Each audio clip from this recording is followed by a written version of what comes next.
If you're having suicidal thoughts or feelings or feel like you have no hope, please call 988. There, you can talk to someone who not only cares about your story, but cares about you. Please reach out today. Thomas P. Murphy once said, "Minutes are worth more than money. Spend them wisely." At Minutes Wisely, we take that to heart. Our mission is to decrease veteran suicide by providing life-changing experiences for veterans, first responders, and Gold Star families. We believe that we can make a lasting impact by rekindling a sense of purpose and fostering community through sponsored tickets to sporting events. These experiences are not just about the game, they're about the moments that can change lives. A simple sporting event can boost joy and instill a sense of renewed hope and purpose for those who have served. Join us in making a difference. Become a moment maker and empower a veteran with rediscovered hope. Visit minuteswisely.com for more information and to get involved. Together, we can make every moment count.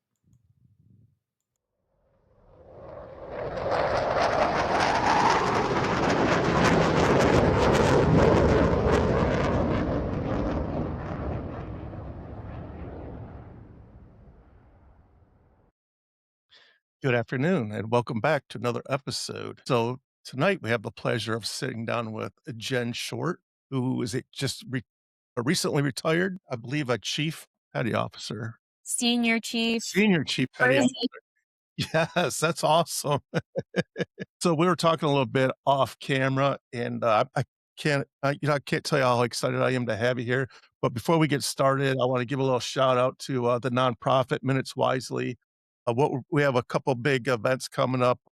I'm going to, and if you're interested in any of these events, please go to www.minuteswisely.org. There's sign-up forms. They're free for all veterans. So, and first responders and Gold Star family members. So I believe it's September 27th. I'm going to entertain a couple of veterans. We're going to go to a Detroit Lions game. The tickets are super sweet. So I've had these tickets for a couple of years now. A very generous person up in Michigan donates $10,000 every year to my organization. So I turn that money and I moved from the nosebleeds down to the where the action is. I figure since she's from Michigan, I'm going to use all of it for this Detroit Lions. So every year I have Detroit Lions tickets. I'm very blessed. We're like 16 rows up, which is super close. You can see the sweat off these players' faces in the end zone. So on September 27th, I'm going to entertain a couple veterans at the game. When that game's over with, we're going to walk across the street and we're going to go to a Detroit Tigers game. The entire day is going to be paid for, all you can eat, all you can drink. At the Detroit Tigers game, the tickets are even better than the Detroit Lions game. They're right directly behind home plate and they're climate controlled seats. So if it's hot out, you can turn on your air conditioner. If it's cold out, you can turn on your heater. And right behind us, there will be a whole buffet where a chef will have, I think the menu changes like every hour, like last time my buddy was there was like lobster rolls, stuff like that, like stuff that, it's all paid for by us. So we would love to entertain you guys there. Also on September 4th, I have 4 tickets to Detroit Tigers at Cleveland Stadium. So if you're in Ohio and you want to go to a baseball game, I have 4 really nice tickets there also. So there's always something going on at Minutes Wisely. Make sure you check out our website, sign up, and it's very easy to get these tickets. The only requirements is just serve your country, follow us on social media, and when you're at our events, take pictures and send them to us so I can get a little blurb from you, find out how much you liked it. Just last weekend, my wife and I went to San Francisco, and we went to a baseball game out there. That Oracle Park, downtown San Francisco, is amazing. San Francisco is a beautiful city. That's where I was stationed at, technically NAS Alameda, which is right across the bay. So we went across the Bay Bridge and we visited the old base, which is ghost town now. The USS Hornet is sitting there. And I walked my wife down the pier that I used to walk down every single day. It was super awesome. And yes, it was a little emotional. It was awesome. But the view from, have you ever been to NAS Alameda? Have you ever been to the West Coast? I haven't. As far west as I've made it was NAS Corpus Christi, my first duty station. My brother was stationed NAS Corpus Christi. He was an air traffic controller. When was he stationed in Corpus Christi? On mine. It would have been in the 80s. Oh, Yeah, he's older than me, although I served in the '80s too, so he's not much that much older than me. Yeah, he was stationed down there. He was stationed in Keflavik, Iceland, and, they said, "Hey, if you give us 1 more year here, we'll give you any, duty station you want after that." And so he did 1 more year in Iceland, and he chose that place, which I don't know why, because he hates heat.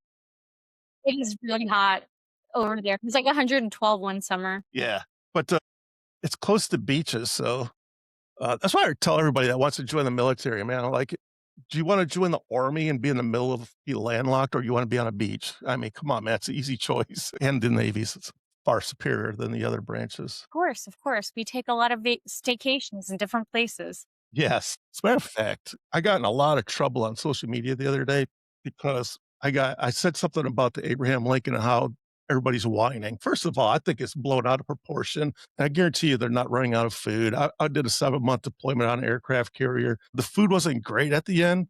Of course, it's slim pickings, but they're not eating slabs of spam or whatever the hell that picture was. And so I mentioned something like that, and people out of the woodwork came and just blasted me.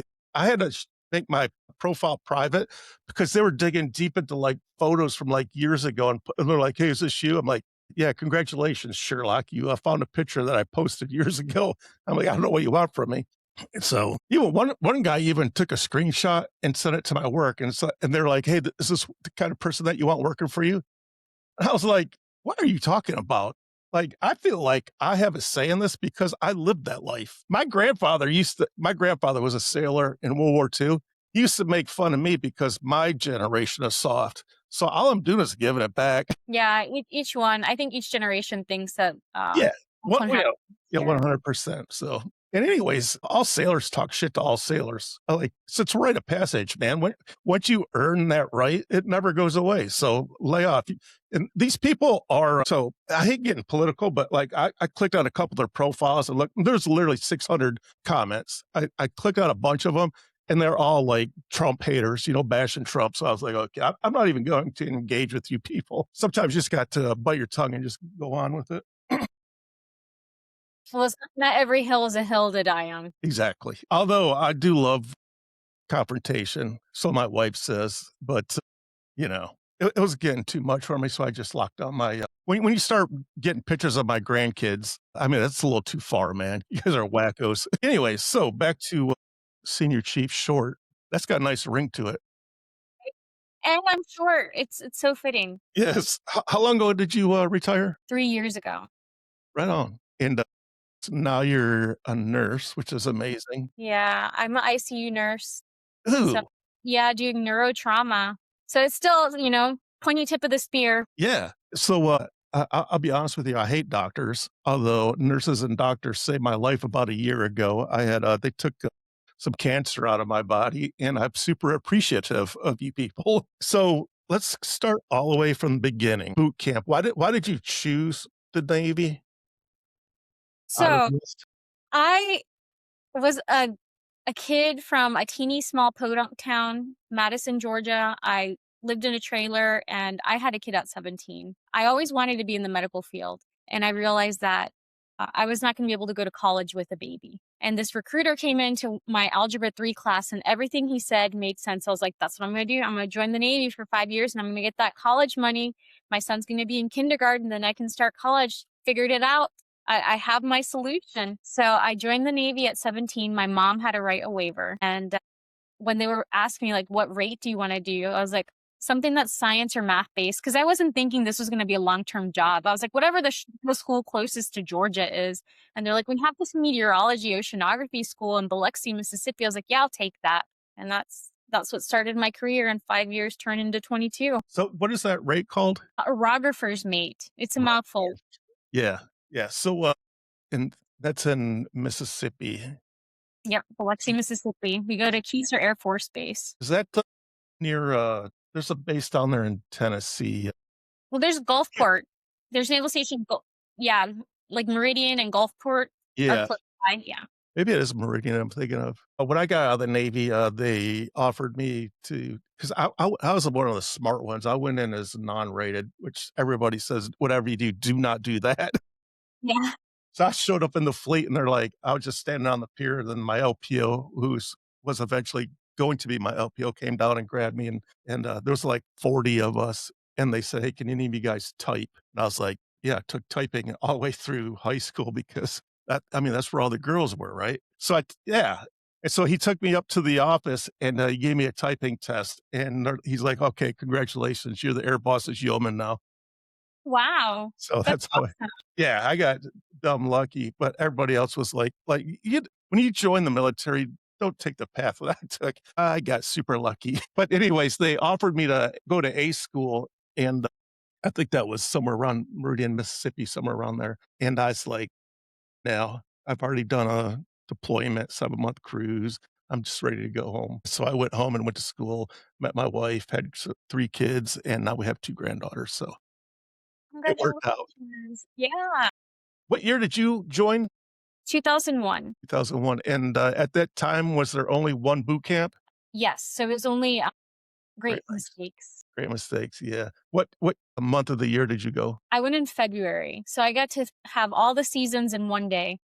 Yes. Mine was, my first day was January 28th, and it snowed so bad for, like, a week straight that, they wouldn't even let us go to the chow hall, so the drill instructors would bring, like, burgers to us from, like, McDonald's. It was We had wild. snow, and you know how the sea bag, I'm as tall as a sea bag, and I was as heavy as a sea bag. So I slipped because you only have the sneakers, and I fell on it, and I'm like a turtle. I can't get up. And my RDC is like, get up. I'm like, I'm trying. And I'm just making circles. It's hilarious. That was your welcome to the Navy, I guess. Yeah.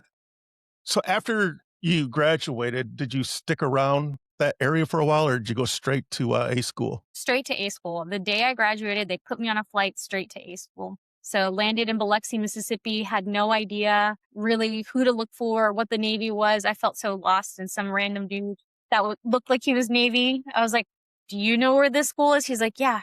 And he took me. So how'd you like Biloxi, Mississippi? I was really young, so I couldn't really experience because I was under 21 when I went to A school, like the casinos, and you're in A school, so you're not really allowed off base. So I decided to join the color guard so that I could get privileges quicker because that was the trick. But then I really enjoyed being part of the color guard, and I didn't have a car, so I didn't really go out much. How was the weather? So I got there in May, so it was really hot, humid, the beginning of summer. So we had to do runs, and then they would make us march all the way from our barracks to the schoolhouse. And we had to do it in the dark because the Air Force, for whatever reason, would have colors at like 5 or 6 in the morning. I can't even remember. I want to say 6 in the morning Yeah. before the sun was up. So we're all out there sweating in the heat. And you had to wear long utilities because you couldn't roll them up. We all had to be uniform. So just sweating there waiting for color so then we could march to A school. Why didn't they just do it at, sunrise like every normal person? I have no idea why the Air Force would do it that way.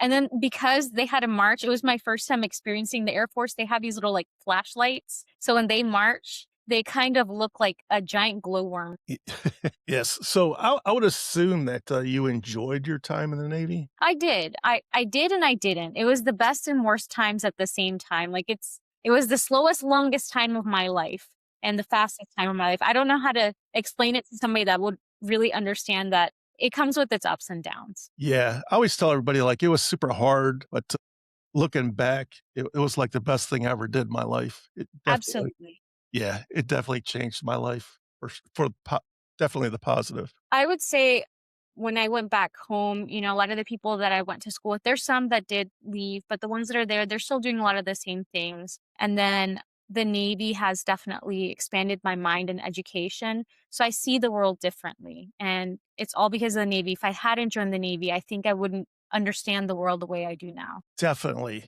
I tell this story all the time, man. Like, when I was on Westpac in the mid-80s, we went to, Mombasa, Kenya, and before we, got off the ship, they always give you the rundown, the do's and don'ts. Don't go over there, don't go over there, and of course, as soon as they say, "Don't go over there," Everybody's everybody goes there. So if they would just stop doing that, it would be fine. But anyways, I was walking down the street, and I don't know if you remember from, like, history class, whatever, in Mombasa, they had these giant elephant tusks that go over the road. They were super famous, man. Like, I remember studying when I was in high school about this area.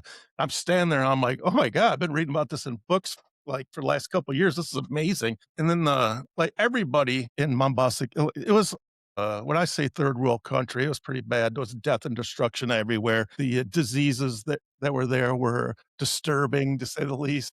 10 weeks before and 10 weeks after, we had to do malaria pills. Everybody there had elephantitis. And of course, this was in the mid 80s. So it was like the beginning of the HIV epidemic, right? And so, like they said, 90% of the people are HIV positive. And so when I get there and I'm seeing these people, and you could just tell there's just like death in their face, right? Everything smells really bad. People walk around with like club limbs. It was crazy. And so I'm standing there at these arches, right? And a local walks up to me, this lady with a baby all wrapped up. And the language barrier was pretty bad because she didn't speak a lick of English and I don't speak a lick of Swahili. So she's trying to tell me and trying to give me her baby and she's crying. So she loved that baby so much. She was willing to give it to a complete stranger to take it to America. And that moment, I was a 19-year-old kid, literally changed my outlook on life all the way to now I'm 60 years old, and that moment has stuck with me all those 40 years. And, so when people complain about this country, which, there's a lot of that today, I think back at that moment, and, I'm just like, "Man, I wish everybody would join the military and see what I saw." You would definitely you would appreciate this country a lot more if you had done that. Yeah. I have it's not the same story as yours, but a moment that definitely changed everything for me as well when I was in Afghanistan. So we were doing female engagement team training and we were training the female police and we had a mission that we were doing together and it was going to be overnight. And one of the ladies, so in order to be a female police, most of them are widows, which is why they're allowed to work to make income for their families. Yeah. And, they don't have running water in a lot of the places. So we're like, hey, we're going to take a shower. And one of the ladies was like, no, I can't. I was like, what do you mean you can't take a shower? Why is this a problem? Like, no, we're all going to take a shower. And she seriously like grabbed my arm and said, no, I can't take a shower. I was like, okay, why can't you take a shower? And she explained that if she took a shower, her son would interpret it that she was doing it to please the Americans or that she was being intimate with American males and that he would behead her. A simple thing as a shower. What? Yes. And I'm here just thinking like that's not a thought that I've ever thought of in my Yeah. life. I didn't think that I was putting you in danger by telling you to take a shower. And her own son would behead her? Her own son would behead her. That's what she told us. So I was just like, okay, well, you stay there. We're going to go take showers. Right. Yeah, Sorry, my cat's meowing in the background. I'm here. I was just hoping my dog wasn't gonna hear it. I have a German Shepherd. He's actually from Germany and has issues with cats. I don't know what his problem is. And he grew up with 2 cats and he hated well, I think the reason why he hated them because the cats hated him and they would scratch him all the time. So now it's like game on every time he sees a Yeah, cat. he's bigger now. Yeah, he's much bigger now. He also has cancer too. So we My have, goodness. yeah. He, the vet told us 2 years ago he had about a year to live and, he's, outpaced it. His tumor is gigantic. It's the weirdest thing. It's between his toes and it bulges out like this. It's wild. It's melanoma. I never even knew a dog could get melanoma. Yeah, and we even sent the vet had his sample, his biopsy sent to University of Tennessee because they have a really great, veterinarian program there, and they're just like, "Yeah, we can't do anything with this one." They wanted to cut his leg off, and I was like, "I can't do that to my dog. He lives for running. I can't take that away from him, so we're just gonna let him live his life until cancer takes it." But, eh, so that's why I love this podcast. I'm always going off on little stories. Little side quest. Here, I'm going to open the Yeah, door real quick to let her yeah. in. Hey, you're good. She literally wants to get in so she can lay on the bed while I'm in the so she can watch me. Yeah. So, we're talking, carriers earlier. I love carriers, so I would love to hear some good carrier stories. Which carriers were you on? So I was on the Theodore Roosevelt and the Truman. Nice, 2 of 'em. Yeah, Theodore Roosevelt was my first aircraft carrier. So that was 2003 through two. See, there goes. My wife just came home. Excitement. Yes. So that was my first deployment. That was supporting Operation Iraqi Freedom, Enduring Freedom. And then my last ship deployment was the Truman. So that was 2000. Do you have a favorite ship? I would have to say, honestly, that's such a hard one. Yeah. I love different parts of each ship, like different aspects of it. For the Theodore Roosevelt, that was my first ever deployment, my first taste of going overseas. And they actually had a big moose head in the hangar bay holding the moose. So that was really cool that Theodore Roosevelt actually had shot and had it hung. So it was, yeah, That is awesome. it Yeah, I was love that stuff. so cool. And then going to like Dubai for the first time and getting to see the world for the first time. So that's what I love about the Theodore Roosevelt. It was hard. It was war. It was, Yeah. you know, a lot of people don't realize that the weather person is involved with every aspect of it. You know, Yeah. every flight that leaves, every bomb that goes, like we are involved with when is it happening, what time are we doing things. So I got to see a lot of that stuff. And when you're young, you're like, oh, this is so cool. Warhead, Yeah. warheads. And Yeah. then later on, when you really start to understand, like, oh, what that meant, Right. those are things that you grapple with later on. Yep. On the baton, that's where I met, I want to say, the majority of my really good friends in my entire naval career, which was not a carrier. So that's why that place has such a special place. Those are all my Navy friends, my sea moms, my sea dads, all my best friends I've had throughout my career. And then with the Truman, that was my last ship. So I was a chief on that one.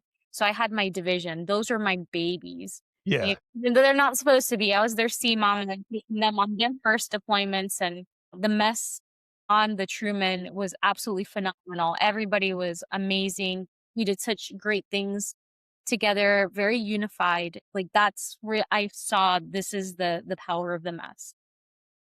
Yeah. So I would assume the Chiefs mess was a lot nicer than the mess hall. Yeah, Makes life a little bit easier when you're wearing them khakis, huh? definitely, definitely. I think my first deployment, I lost 30 pounds because I was not eating that much.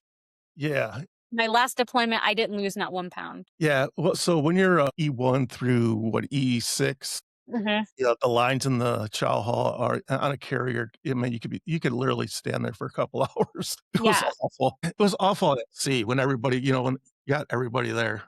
In port, it was not so bad. especially as a weather person, like you usually only have maybe 15 minutes to stand in line. So a lot of times I was just grabbing what I could and taking it up to Yeah. the office. I was not standing in line. Yeah, I had it super easy because, well, I was actually blessed because of being the air boss's yeoman. When we were underway, he always sent me down to the mess deck to grab donuts and coffee for him. And so at first, when I first started going down there when I was brand new, they're like, "You can't have donuts," and I was like, "Okay, go tell the air boss that he's the one that sent me down here." And then they would start giving it to me, and then doing that every single day, I got to know the cooks and everybody down there. So, like on Friday nights when we were out to sea, I would go down there and talk to them, and they'd make me a pizza, and then I would take it to the berthing area, and then all my shipmates would be like, "Hey, where the hell did you get the pizza from?" So it's kind of like radar in MASH. Yeah, You gotta wheel and deal everybody. definitely. If you want to meet that right person, you can get a pink flamingo out to sea. Yeah, yeah. Every Friday was pizza night when we're out to sea. So I was on I think I said this already, the Carl Vinson, and I absolutely love that ship, man. And if when it's coming up on its 50 years, so when that thing retires, man, I'm probably gonna cry. I'll be honest. It's funny how much they become a part of you. Definitely. My license plate on my car for the longest time was CVN 70 until I got my disabled veteran plate. Yeah, it Wait, definitely holds place and just it's just an experience that no one that hasn't been on it can really understand how you have this floating city full of 5,000 people and somehow you know most of the people that are on there. yeah, yeah, it is hard, and that's why I said earlier I was making fun of the Lincoln, and I got lambasted for it. But it's hard work, but it's rewarding. And when somebody like my stepbrother mentioned something on Facebook to me, he's. I mean, I hate to say this, but he's ultra left, and I'm more right. Not that I'm right. I'm just saying I'm on that side. Of course, I'm right. But he mentioned something like about my comment on it and how the people were struggling and he made some stupid point, and I said, "Hey, listen, let me tell you something, man." The way he put it, he was like, "Well, there's no different than Tarek Skubal is one of the best baseball pitchers today." He's like, "It's no different from a baseball player to pitcher getting relieved in a game that's throwing 100 pitches." And my response was, "Okay, I can't speak on being a pitcher throwing 100 pitchers in a game because I've never thrown one pitch in an MLB game. can't speak of that. I don't know what it's like. But what I can speak of, what it's like living on an aircraft carrier and being deployed. And it sucks, yes. But what that's doing is you're learning life lessons. When I was going, and I said, when I was going through this cancer thing a year and a half ago, if it wasn't for my time in the suck back then, I wouldn't have known what to do in the real suck, right? So it allowed me to I used my past experience of, but you got this, right? Tomorrow is going to be a better day. And that's just, I used that philosophy to get through it. And I, even through my ordeal, I didn't want my nonprofit to go away. So I was still sending veterans and first responders to these awesome events, even though I wasn't doing any fundraising. So I was still able to do that fighting for my own life, right? So I feel like it gives you that. I don't know. It's kind of hard to explain, but it's civilians don't really understand that part. They're definitely developing grit. I do want to say, though, that without discrediting them, we've never done that many days Yeah. without work Yeah. calls. I want to say, like, that's definitely valid for them, especially if that's their first experience. Absolutely. Ouch. Yeah. Yeah. It would definitely blow. I would hate it. The most I did at Seawell, I think, was 107 days, and it was hard. Like, I can't take that away from them, but I mean, they signed up for it. I mean, sorry, you joined the Navy and they sent you to war. My bad. You know, Yeah. so there. I mean, there is that. I honestly, I see both sides to the story. So Yeah, no, for sure. Like I've had deployments where like towards the end we literally were having salads. It was just macaroni with different yeah, yeah, dressings and some olives thrown in, and that was awful. So, yeah, it definitely gives you character, builds strength, gives you grit, but I don't wanna discredit that they've done 200. I've never done 200 yeah, days. I don't yeah. know what like Yeah, that's insane. Without even pulling into port. yeah. I couldn't even imagine. Yeah, yeah. I'm still gonna make fun of them. I mean, Yeah. they would make fun of me, so whatever. But also, I think a lot of it is blown out of proportion. You know, like I said, I think anything one side can make the other side look bad, they're gonna take it and run with it. But, even the CENTCOM went out there, flew out there and toured it for a day, and he was like, "Man, if the American people saw how this ship was running, they'd be super proud of them." So, and again, the other side saying, "Well, that's what he's supposed to say." But I feel like if there was something shady going on, I've seen skippers get relieved for less than that. So, I mean, I don't know. It's the double-edged sword, you know? Definitely. It's hard. Like, we're not there experiencing it, and we don't know Right. where the truth and where Yeah. the perception and where it lies. And with media and Yeah. it's different. It's so different. Yeah. Everybody has a cell phone now. There wasn't even cell phones weren't even invented when I was there. So, I think that's a big thing too, social media. It's a different Navy today, that's all. For sure, for sure. It's definitely and it's a post-COVID Navy as well, and a lot of things changed during COVID. Yeah, I can imagine. And so when I was in the Navy, you weren't even allowed on the ship, so Yeah. there's that too, so Yes, it just keeps changing and, the sailors are doing the best that they can. They're doing their mission, they're doing what they're being asked and tasked. So, definitely proud of every sailor and every sailor that's on the Lincoln doing amazing things. Super proud of them for continuing on the mission. yeah, definitely. And also, one of the and I've talked to my shrink about this plenty of times. The hardest part about being in the military is if somebody next to you, like every time my ship pulled out, somebody's going to die. Like even in peacetime, it just happens. Mishaps on carriers, or it just happens all the time. So I saw a guy. He was standing at the wrong place at the wrong time. It wasn't his fault. Wasn't the pilot's fault. A jet turned a little bit and blew the yellow jersey into a jet blast deflector. That where that jet, the F-14 was at full afterburners, and so the guy died instantly. Then he shut off the ship. It looked like a little piece of paper just floating around and died instantly, obviously, because it's like probably like 1,000,000 degrees that just hit him. And but you still have to launch the airplane, and you still have to catch the next one. Meanwhile, they're picking this guy up, shoving him in a bag, and putting him in the refrigerator until we can get him out of there. And there's no time to mourn. There's no time. You don't take a second to reflect on life. You just keep going. And I think that's probably the hardest part about the whole thing. So I'm sure they've dealt with death on that ship because it's just inevitable on an aircraft carrier. So yes, when I make fun of them, I don't. I'm not like a dick to them. I'm just poking fun. I mean, Yeah. that's our job. But civilians don't understand that, so it's all whatever. You were on carriers and what other kind of ships? Amphib, the USS Baton. Did you do? How long were those deployments on that? I want to say almost 8 months.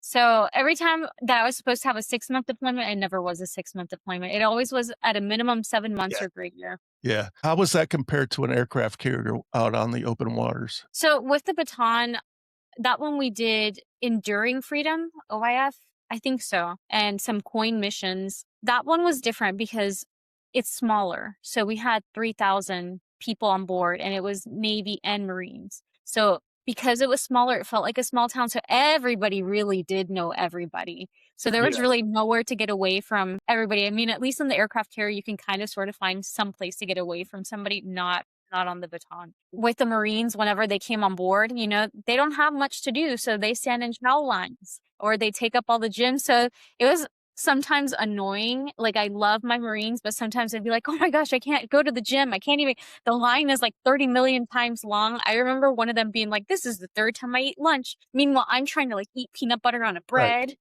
trying to get back to work. I'm like, oh my God, you're the reason I can't eat. Yeah, And then the port calls that we had were really good. The mission, the op tempo was just as high as an aircraft carrier though. And I think because it was a smaller crew, we felt it more. yeah. Did you, was there anybody getting seasick? The Marines did get seasick.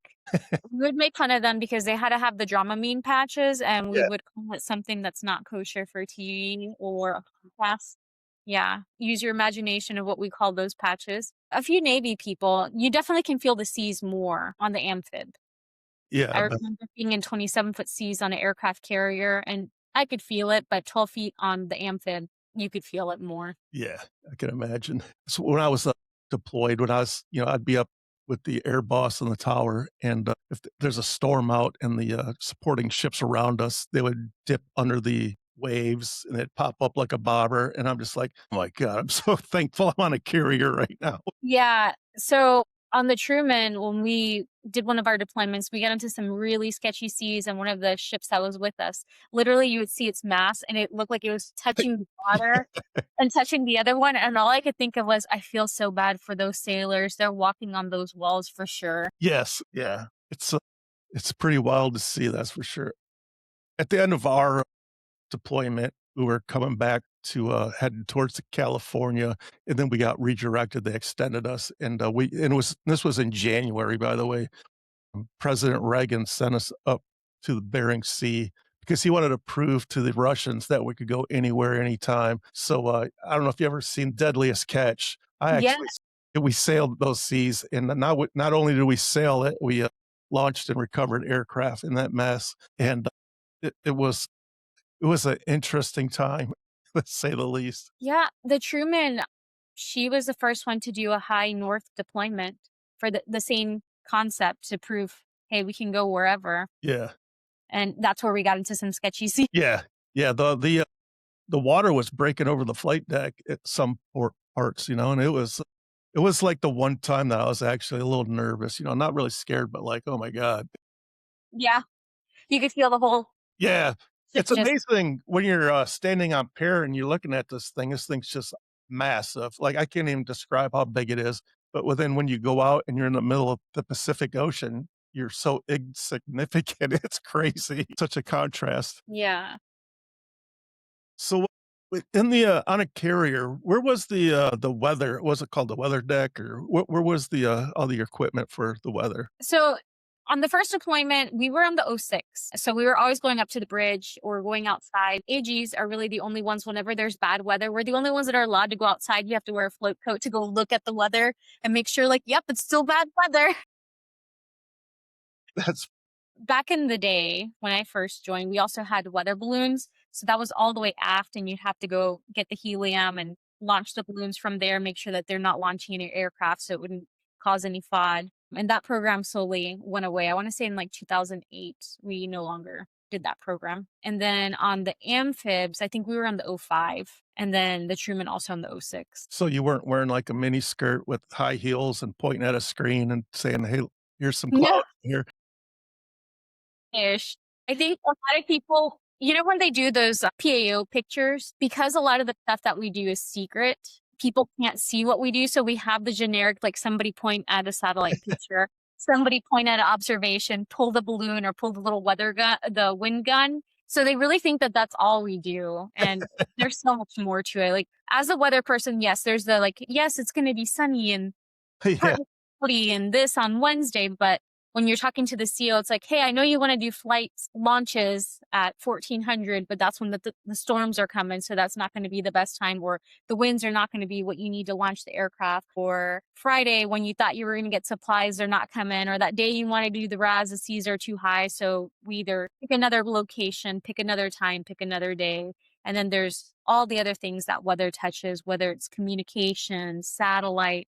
We're also forecasting for all the ships that come with the aircraft carrier. So we have to know, like, where are they going? What are they doing? And then we do the underwater stuff for subs, and it's so much. It's crazy. So you do the weather for the the whole fleet that's out? Yes. So when you are the METOP team that's attached to the aircraft carrier, all the ships that are attached to that aircraft carrier, you're responsible for them and everywhere they go. Yeah, that's pretty cool. It's And very then for interesting. Fleet Weather Center Norfolk and Fleet Weather Center San Diego, they each have their own AOR. So all the ships that don't have a METOC team embedded, they're responsible for all those ships. So at any time, we would forecast for 80 plus vessels. Wow. Would that job, like, translate over to a civilian weather at, like, a news company or something? Or is it completely different? You can for government. So like National Weather Service is considered government Yeah. METOC. So is NOAA, the National like Hurricane Center is also. So you can get jobs inside of that are government. It's a little harder on the civilian side. They usually want you to have your bachelor's or your master's degree, which even though we have a lot of experience, not all of us have a degree. So Right. that makes it harder to get those civilian jobs. So we tend to stay in government jobs. Yeah, I got you. So if you wanted to be in medical, why weren't did you think about ever being like a corpsman? I didn't again, 17-year-old me, I was only gonna do it for 5 years. Yeah, that's I true. didn't I didn't think about, is there a medical side to the Navy? I was Yeah, just like, "What's the shortest school closest to Georgia so I can go home on the weekends?" Or right. yeah, I mean, if I could do it over again with everything that I know about the Navy, I probably would have chosen, corpsman or linguist. What does a linguist do? So it depends what language you're doing. A lot of the linguists do a lot of intelligence. So they go to super secret places again, do secret work, and are doing translations. Translations. Mhm. Do you speak any other languages? I speak 4 languages. Get out of here. Yeah. So Spanish is my first language. My parents were immigrants. And then Wow, that's super cool. yeah, I learned English from TV, watching Sesame Street. My parents did not teach me English. And then when I was in high school, I took French. And then when I was at Special Reconnaissance Team 2, I got to learn Pashto, which is the language that they speak in Mhm. Afghanistan. Yeah, my favorite language is Spanish. I have no idea how to speak it, but some of my best friends are Spanish, and they both served with me. But I love listening. The one lives that near you out in Virginia. When he retired, I went out to his retirement party, and his mom and everybody was there from Texas. And so the whole backyard, the guys were out there barbecuing. Mom was inside making like salsa and tamales or whatever. And it was the best weekend of my life, man, because my favorite food. I love listening to him talk. And Spanish people, I don't know about Spanish people, but like Mexican people are super close in family. They're like a very tight knit family structure. And I love that about that culture. Yeah. So when I was stationed in Corpus Christi, I'm not Mexican. I am a Spanish, Dominican, and Ecuadorian. So Yeah. I'm a big mutt.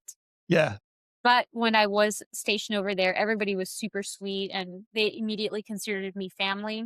They thought my Spanish was funny and I thought their Spanish was funny because we have different dialects Yeah. and different ways of saying things. But yeah, universally, Spanish communities, we are very family oriented and it's all about the whole family. What's Yeah. best for the family over Mhm. what's best for you. Yeah. and, they're very Christian based also. Very Catholic. Yes, very Catholic. I was raised Catholic. I was raised Catholic also. I kind of veered away from it. I'm more non-denominational now because just it's just too strict and rigid for me. Just I feel like the complete other way. Right on. Yeah, I went to my grandmother was on my dad's side, she was very religious, like, she was like, when you go to her house, there's a big picture of Jesus staring at you, and everywhere you moved, his eyes were watching you, and it's just wild, but, you go to church with her, and the priest is speaking some other language, and I'm like, what's the point of this? They even had me going to like a parochial school when I was younger, and the nuns would beat the shit out of you with rulers. I'm like, I thought they're supposed to be nice. It was pretty rough, but yeah, I have a great relationship with Jesus though, so I don't mean to be talking about his people. I can forgive you. There was a rough patch though I had with God, and I cursed him every day for 5 years, and, you could tell in my, body was I was in and out of the doctors a lot, so my mom lost her battle with cancer. She had cancer for 1 year, January to January. This was, a long time ago, obviously 30 years ago, and, she was my best friend in the world, like, the most giving person you ever met in your life, and I was so angry that God took such a beautiful person off this planet, and I hate to say this, but I hated him, and I cursed him every day, but doing that, my health drove right into the ground. I had pneumonia, I had shingles, I had chronic headaches, and they would rotate. I was either in the doctor's office for pneumonia, when that would clear up, I was in the doctor's office for shingles, and they would be, like, all over my body. Finally and I was only 30 years old, and finally, my doctor said he used to call me Fleekster. "Hey, Fleekster, what the hell's going on with you? You're way too young for all these issues." So I told him, I was like, "Yeah, my mom died 5 years ago, and I've never recovered. I felt like a walking zombie, right?" I tell everybody I was living like tunnel vision. It was a real bad time in my life. Anyways, so he pulled up his chair, put away his little prescription pad, and said, "Hey, listen, I want you to think about it this way. If your mom was alive right now, how would you think she would feel if she saw you the way you are?" And I was like, "Oh, she would hate it, man. She'd be beside herself." He said, "I want you to start living your life the way your mom would want you to live your life." And those words tripped something in my little pea brain.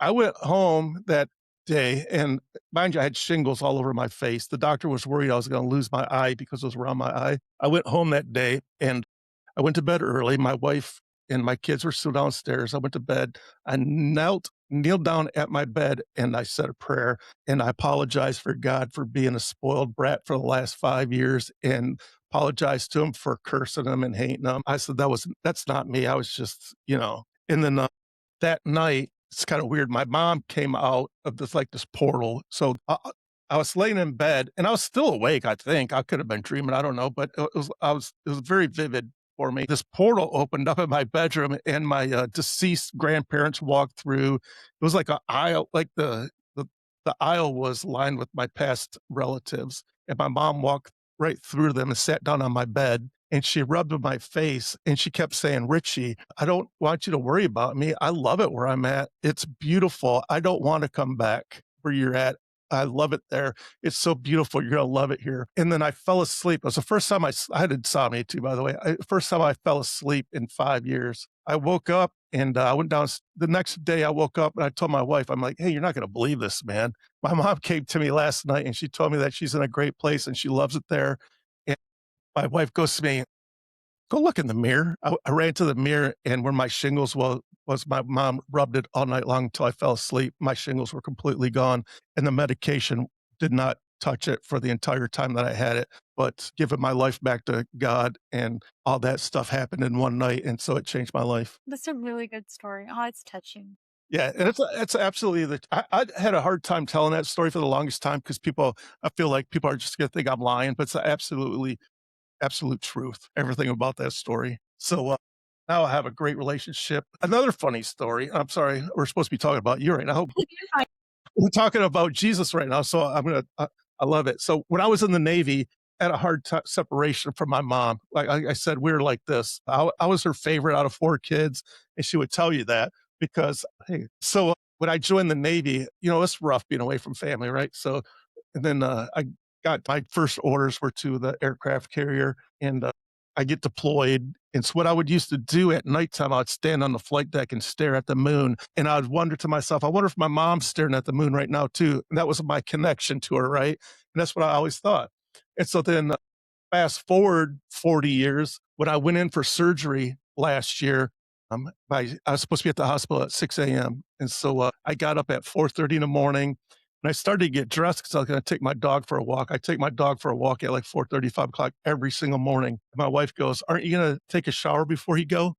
I said, "Yeah, but I still want to take my dog for a walk. I don't know if it's gonna be the last time I take him for a walk, but I want to take him for a walk." And so while I was outside walking him, I was looking for the moon because I knew that was my connection to my mom. And it was overcast and crappy that day, and the moon was not there. And so my anxiety was building up because I'm not a good patient, first of all. And now here I am going for my first major surgery in like an hour. My anxiety was through the roof. My dad was even in town from Florida, so he could go with me. So it was my wife, my 3 kids, and my dad. We drove to the hospital. We parked in the parking lot, and by this time, it's like 5:45 in the morning. As I'm walking up to the hospital, I took one last look at the sky to see if I could see the moon, and I swear to God, the cloud opened up, and the moon was right in that exact spot. And I was like, "Oh my God, yes." So it calmed me down. I was like, "My mom's with me, so I'm good." I went in there, but they called me back. They gave me, they give me my little robe or whatever, and they got me hooked up, and the nurse is doing all her pre-op stuff to me, and she goes, "This is weird. Your blood pressure is weirdly normal right now. Most people are freaking out." And I was like, "Yeah, because I saw the moon, man. Like, I know I have Jesus on my side. My mom's up there with Jesus. They're looking over me. I got it." So it's good to have Jesus on your side. That's the moral of the story. Yeah. Do you so you're Buddhist now, you say? I didn't do this. So, Yeah. so excuse my ignorance, but do they go to church or is it a temple? Is it a There's synagogue? temples. Yeah, you go to temple to go pray, but it's really hard to find temples here that are in English. A lot of them are in Vietnamese. So a lot of my studies is self-studied, and I do a lot of meditation. And the Dalai Lama, who is kind of like our spiritual leader, has even said that you can be Catholic and Buddhist. So they're two different things because Buddhism really isn't a religion, it's a way of life. So it's more like this is your compass of how you should be as a person. So Yeah. you can be religious Mhm. and Buddhist. Yeah. I love that. I think everybody should have a path, you know? It just makes life so much easier. And 2 things is gonna happen, right? When you pass and you're off to the other side, and if there's nothing there, what's the worst that happen? You lived your life as a good person your entire life. You walked the earth as a good person. You made change for other people because of the fact of your religion. Or you get to the other side and there really is a heaven and all glory is there. And it's a win-win situation, if you ask me. Yeah. I think all religions are cut from the same fabric. Be a They good are, person, yeah. be a jerk, do good on earth. Yeah. Yeah. And pretty much not all, but like, I don't know about your religion, but I think most religions, God is the main character, and then it breaks down from there.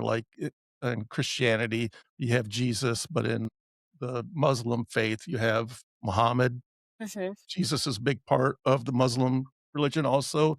So, I mean, and then you have the Israelis where, you know, Jewish. yeah, Jewish people where Christ was a Jew, but then he didn't invent Christianity. It was after he left, everybody's like, "Oh my god, the Messiah."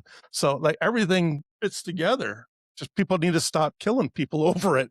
We're all reading from the same book. Literally, everybody's reading from the Old Testament. It Yeah, all starts with the Old Testament. yeah. So, all right, before we get off, I hope I'm not keeping you up too late. No, you're fine. Okay, so before we get off, I wanna hear about your transition from the Navy. How many years did you do?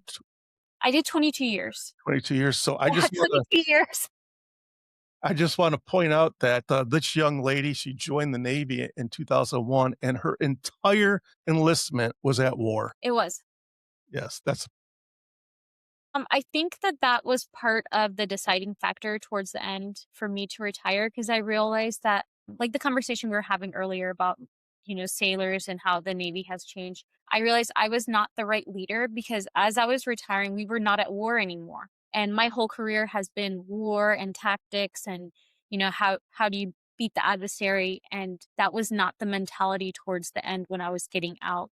And I realized that my approach was not the right approach to help those sailors bloom into the best person that they could be. They needed a different leader, and I could no longer be that right leader for them. So it was time for me to, move on to greener pastures and get on life and give somebody a chance to be the leader that they deserve. Did you start going to college before you got out? I took a few college courses because I did try to commission as a nurse while I was at AG. Yeah. And then I tried to commission as a me talk officer. And the year that I thought I was going to make it was the year that they changed the rules. You couldn't be more than 14 years in. And I was 14 and a half years. I was like, no, I knew it. I was like, my package is strong. Everything is great. I'm going to make it. And then the rule changed. I was like, well, I guess I'm going to finish this out. I'll take this as a sign from the universe that this is where I'm supposed to be with the sailors one on one. And I'm really glad that that's the way that my career path did go. Yeah. They didn't But grandfather you guys in? no, they would not. They would not. They said it was too late. They were not going to accept anybody that was over 14 and a half years or anybody that was over 14 years. And I was 14 and a half years at that time. Right. I was like, the year, I knew this is my year. It was not my year. Were you a chief at that point? Yes, I was a chief. So I made first very quickly, and then I was a first class for a long time. The year that I made chief was the year that I didn't even care to make chief. Quite frankly, I was an instructor, and I was more annoyed that my master chief interrupted my class to tell me that I made chief. I think most people would have been like, "Oh my god, I made chief." I was like, Yeah. "I'm in the middle of teaching right now." Do you remember his name? Yes, Todd Morbido. Was he a good master chief? He was a good master chief. What Yeah. was being a CWO in the cards for you? Was there a path going to chief warrant officer? Later on there was, and I tried one time, and then I realized that if I did get picked up, that's why I didn't put in my package the second year. If I picked up, I would have to do 10 years. And under Title 10, I wasn't sure if I really had 10 more years in me. So I was like, well, let me do 20 and see how I feel.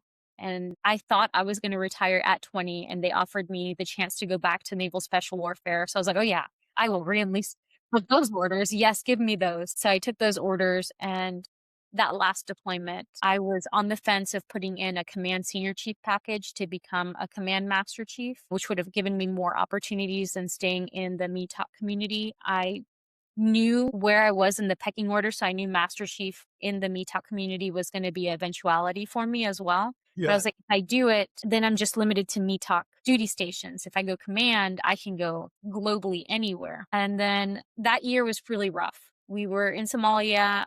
A really good friend of mine, his name was Patrick Dixon. He worked at Fleet Weather Center. He had done 30 years of civil service, and he passed away 2 weeks after retiring. And that really shocked me that this man dedicated so much time, finally retired and was going to live his life, and then he died. I was like, what am I doing with my life?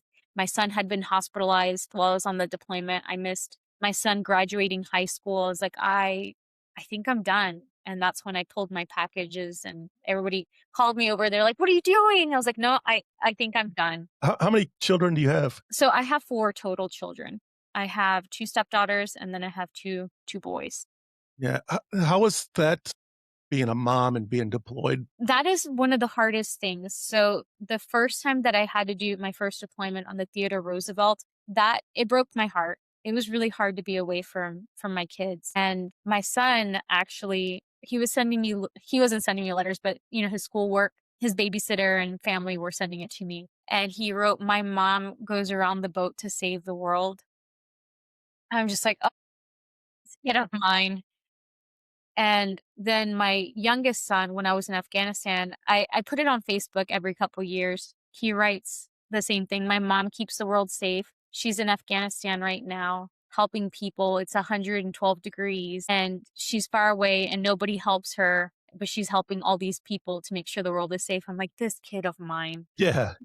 Just like, They understood. they understood, but it was really hard because they would ask me like, well, why do you have to leave? Yeah. I I didn't have kids when I was in, but I feel like it'd be way harder as a mom to leave than it would be as a dad to leave. It really was hard. And then, like, even coming back, shore duty isn't easy for me talk people. I know that there's some rates that when you're on shore duty, you have regular hours, 8 to 4. That's not weather people. It's 24-hour job. So you're doing 12-hour shifts, and every 2 weeks you're switching from day shift to night shift.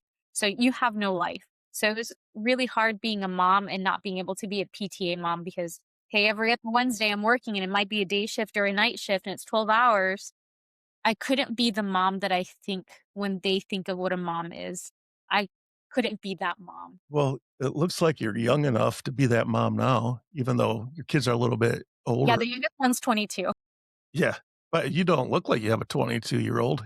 Yeah, 22 and 26, and then I have a stepdaughter that's 30 and the other one's 36. Where did you meet your husband? Was he in the service? In the Navy, of course. Well, He was a Me Talk guy as well. he was. Okay. Yeah, I mean, who else you're gonna hang out with at 2 in the morning on a Wednesday because it's your day off? Right. Was he, did he retire also? He did retire. So he did 21 years and he retired as a chief. He says that he had to marry me to get the star. Yeah, all right. Good man. You boss him around the house? I had to get the extra year.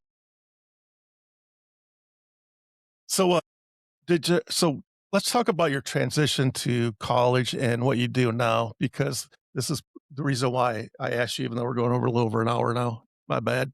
You're fine. How did you decide to go back to college and be a nurse? And was it a tough transition? So I always knew I was going to be a nurse from like, I want to say, I always knew I was going to be in the medical field since I was 4 years old. And then when I joined the Navy, I realized that I wanted to be a nurse because nurses spend more time with the patients. And that's really where my heart is taking care of the patients. Doctors have so many patients and they don't spend as much time with them the way a nurse does. A nurse is going to spend the full 12 hours with you, taking care of you. And then when I was at support reconnaissance team 2, they sent me to EMT school. So I got to do a lot of women's clinics in Afghanistan, and that further ignited that passion. And then with my friend Shannon and her passing away and not being able to see her dream come into fruition, I wanted to take that on and carry that little bit of legacy with me. And eventually I want to go into helping veterans. Right now I'm doing the civilian side. So when I got out, I took a year off from when I retired because everybody said, hey, when you retire, you really should take some time to really get to know yourself, understand yourself, deal with everything that happened in the Navy, work on yourself, find out what do you like, what don't you like, what don't you want to do. Probably about 9 months into it, I was like, I am so bored. I need to figure it out. I know I'm going to be this nurse. Let's figure it out if I'm going to do a traditional route 4 years or I'm going to do accelerated. So I've started looking at the different programs and I decided to go through ECPI because that was the best fit for me. It was going to be 2.5 years. It's fast. It was going to be guaranteed I was going to get into a school and they had an amazing NCLEX pass rate. Did that for 2.5 years. And those 2.5 years were the hardest years of my life because my rate is a male dominated rate. And now I'm joining a profession that's female dominated. So I feel like an alien that got thrown in. I don't know how to talk to them. I'm like, did you guys watch that South Park episode? They're like, no, we do not watch that. The things that I think are funny is like male humor. Yeah.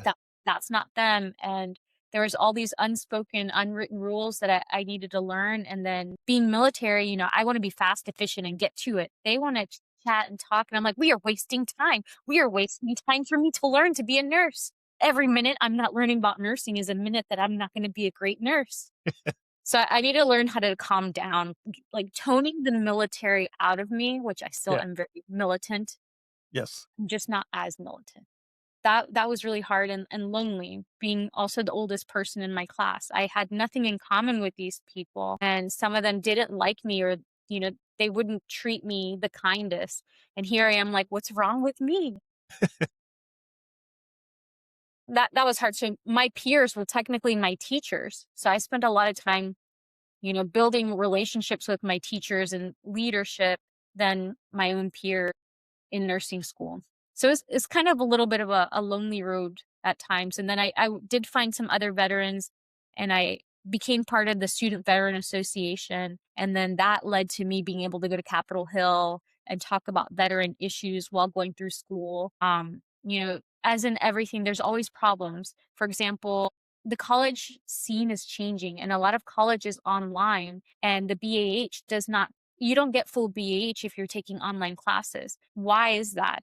That makes sense. You still have to have a house in order to go to college. Like, doing it online doesn't change the fact that you have to pay rent. And I realized that how I'm fortunate because I retired, but some of the veterans, like, they only did a few years. So that BH is what's going to allow them to finish as long as they're getting that full BH so they can complete this degree because they have families and bills. And so those are some of the things that we touched on when we went to Capitol Hill, and hoping that, these rules, they start evolving because college is evolving. Mhm. Yeah, I didn't know that about online classes. I just assume everybody got it if you're as long as you're going to school. No, online classes, you get half the BH. You don't get the full BH. Yeah, that And makes even though you sense. could be taking the same amount of work courses, Yeah, you're not gonna get the full BH. You have to have at least 1 day physically on campus, and not all colleges offer a hybrid course to do that. right. So you went through nursing school in 2.5 years.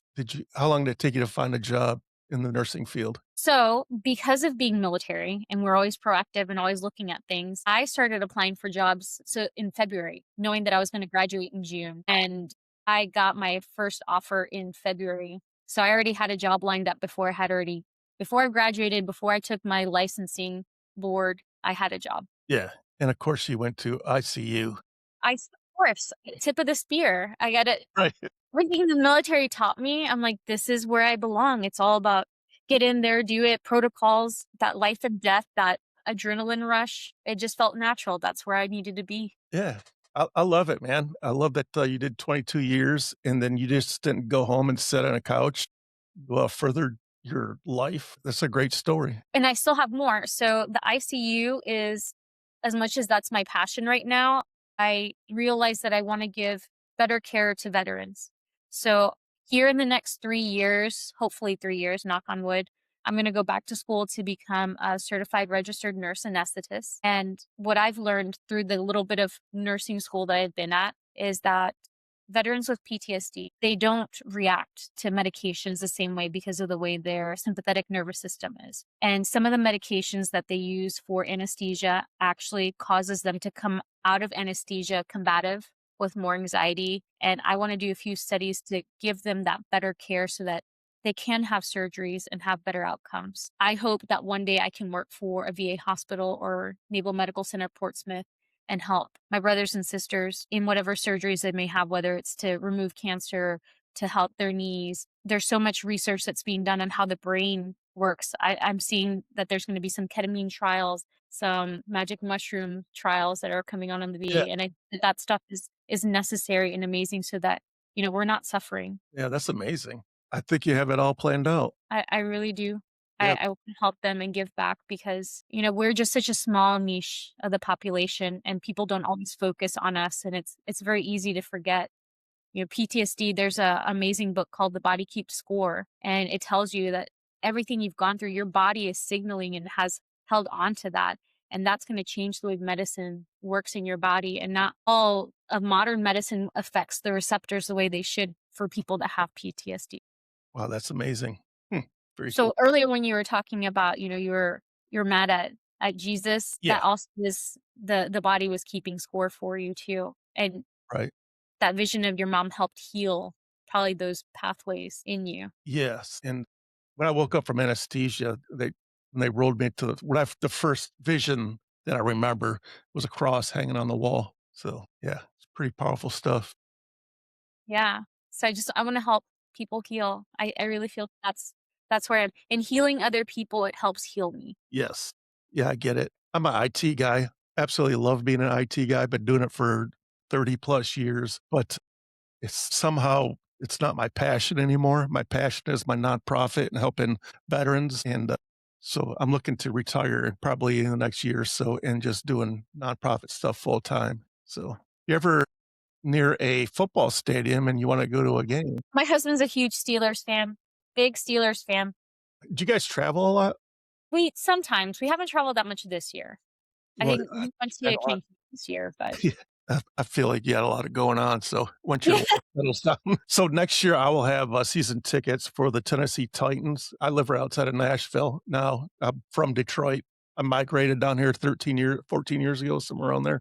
And so I have Detroit Lions season tickets.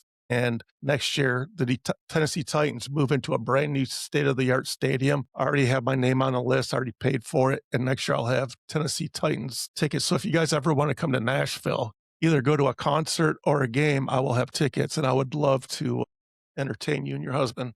My wife, that'd be Oh, great. we would love that. Also, if you're comfortable, you don't have to do this, but if you're comfortable with passing out your address, I would love to send you a book that I wrote. That's me back in the day. That's my grandmother. I wrote a cookbook. And so it's not just any cookbook. This is the only cookbook on the planet that saves lives. Reason why I say that, so I'm just going to open up to a random page here, and there's quotes in my cookbook. And I don't know if you see that quote. Yeah. That quote is throughout the book, I pulled out quotes from my guest on my podcast, and they're very inspirational quotes. This quote here is from Lieutenant Colonel Kettridge. He was Special Forces in Vietnam, and he talks about his experience. So my goal was to write a book because I love these stories, talking to people, and I feel like, how do I get this out even more? I thought had the thought to maybe do like what's the Chicken Soup for the Soul type of book where it's just Yeah. short stories where I just take it and put it in. But one of my biggest passions is cooking. I love cooking for people. So I thought to myself, how about if I do a cookbook and just take those same stories and interject them throughout the recipes? And that's what I did. So this is in the top of it. I don't know if you can see it. It says "Cooking with Squidly."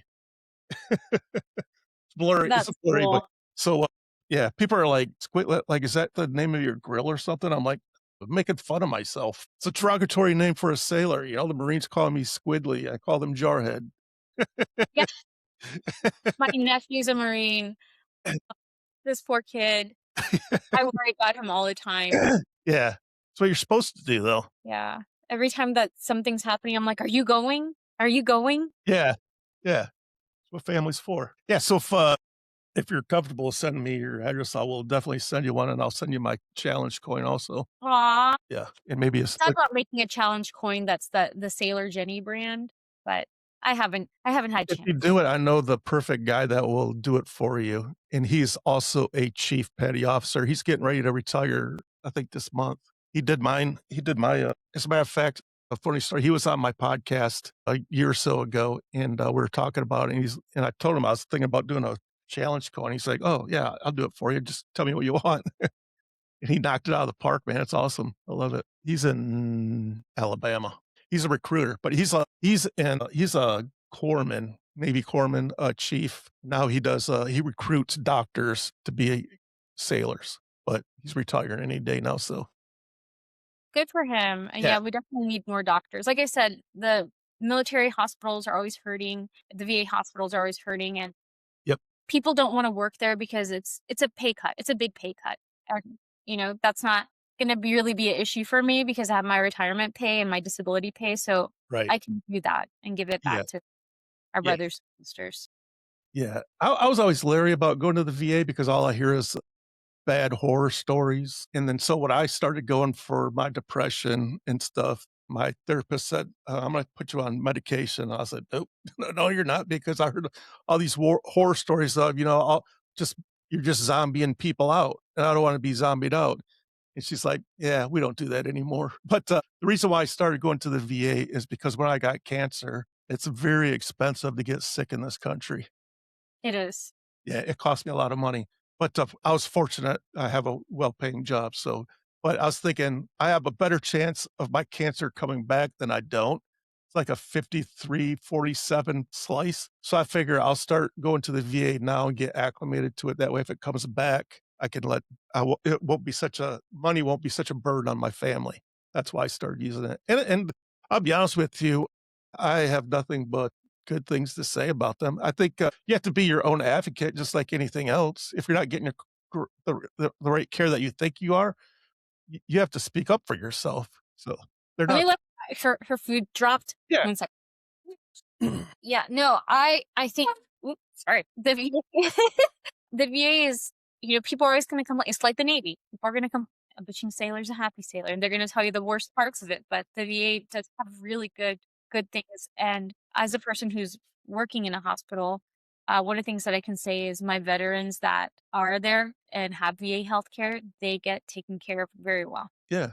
Yeah, I've only been using them for a little over a year now, and I've been yeah, it's fine. I go to their, my therapist is through there, I have a sleep study doctor, I have my regular doctor, which I go see next week, and the crazy thing is that you go to a civilian doctor and there's like 5,000 people, they, like, overbook. Mhm. So you're in there for you can literally be in there. I've been in a doctor's waiting for in a waiting room for like 2, 3 hours. It's crazy. Every single time I have an appointment with my VA doctor, I go in, I sit down, I check in, I sit down, and within 5 minutes, I'm back there talking to my doctor. It's like they don't overbook like civilian doctor does, Yeah. and I think that's awesome. There's nothing worse than sitting in a, waiting room with a bunch of sick people coughing and sneezing on you. So but the one thing my doctor did say, he goes, so do you want to, 'cause I'm slowly transitioning over to be fully VA.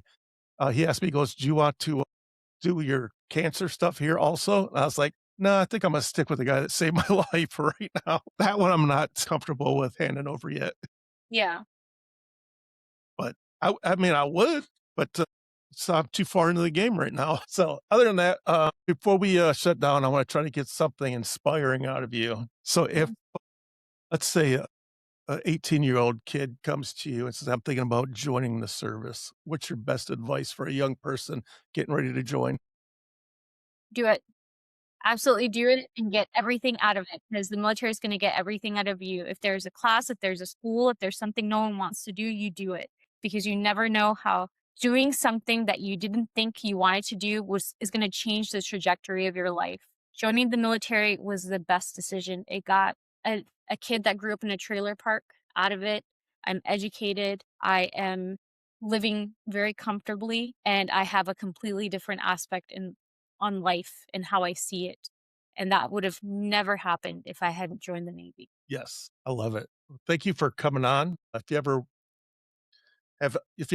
run into a Gold Star family member or a veteran that's struggling, point them to us, and we'll see if we can get them to a awesome event. We don't just do sporting events, we do, concerts. We even help, like, after I had my cancer thing, while I was going through it, it devastated me so much. I was so scared. The only thing I could think of, like, I was 59 years old. Like, if I'm that scared, I couldn't imagine a child going through this, and even worse, parents of a child going through this. So I added on to my nonprofit, veterans that are dealing with childhood cancer, and I am blessed to say, I'm proud to say, just in the year that I've had cancer, well, I keep saying I have cancer. My cancer's gone for right now. So, but I feel like once you have cancer, It can show up at any time. yeah, You're in mission. exactly. So now that I do this, so I, uh, I find families that are veterans or still in the military that have kids that are going through this, and I send them to even awesomer events. For instance, there's a 9-year-old boy. His parents live in the same town I live in. His dad is in the Army. He's still in the Army today, but he has a 9-year-old boy that's had 3 brain surgeries because he has a tumor on his brain, and every time he goes back to get that surgery checked, the tumor has already started growing back. So I sat down with the mom and dad and tried to figure out what I could do for them, and, the mom said something like, all he ever talks about is going and building a lightsaber." I didn't know what that meant. Like, I'm not a Star Wars person. I'm not even a Disney person. So I was like, "Okay, that's cool, but, what about a sporting event?" And my goal was to send him to, like, a big like a New Year's Day bowl game for Tennessee or something, but I was like, "Well, I don't really wanna put this little boy with a brain tumor in a building with 100,000 other people. So let's see what this Disney thing's about." So I went out and hired a Disney planner, and I sent a family of 4 to Walt Disney for an entire week, and the little boy got to build his lightsaber, one like, all expenses paid for the entire week, and it was amazing. Well, So that's what I like to do. I like to take negative things and turn them into positive things. And I even told my surgeon, this, I would go back and see him all the time. And, he told me after my surgery, we're going to be joined at the hip for the rest of your life, whether It's I die or you die. You'll always see me. So when I go back and I see him, I say, "Hey, man, I just want to tell you, I want to thank you for saving my life because of what you did, I'm able to send children on these awesome events." And to this day, just in the 1 year, I've sent 3 cancer patients to, I blessed 3 cancer families. And so he said, "Well, don't thank me. I just worked through Jesus." So it all goes right back, right? Yeah. So that's the kind of stuff that we do, and I love it. So I'm always looking for if you know anybody, Yeah, I know a few people that I have in mind. yeah, shoot me an email and we'll see what we can do. Yeah. The it it gets me going when I see photos, and, if you go to my website, you can see all the photos, but the pictures of a little kid just smiling ear to ear, a hardened combat veteran in a stadium, and he's just smiling ear to ear.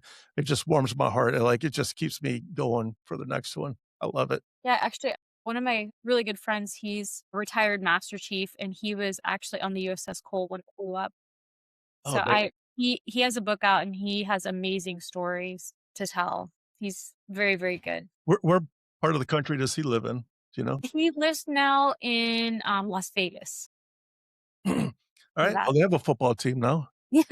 Maybe I could well, they have the Sphere too. I would love to send somebody to a concert or something at the Sphere. My ultimate goal is to send a veteran to a Super Bowl, but that's gonna cost about $30,000, so, Yeah. I mean, but how cool would that be? So my thing is, like, I send veterans to events that they would never pay for. So all my seats are the other club seats are better. I always go I feel like I roll out the red carpet. The way I look at it is, like, the very first time, somebody told me, like, when you fly first class because it gives you the drive to work and strive to afford nice things like that.